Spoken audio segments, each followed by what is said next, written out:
আজকে যাত্রাটা শুরু হলো আমাদের বালুঘাট থেকে।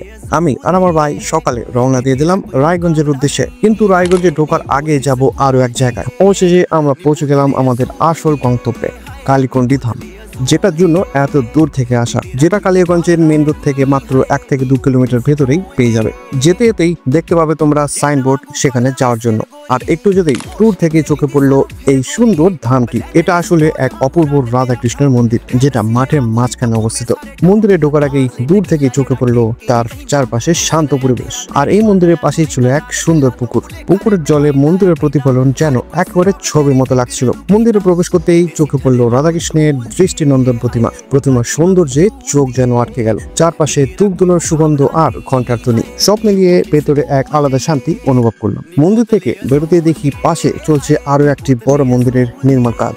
ভাবতে ভালো লাগলো যে ভবিষ্যতে এই জায়গাটি আরো বড় সুন্দর হয়ে উঠবে।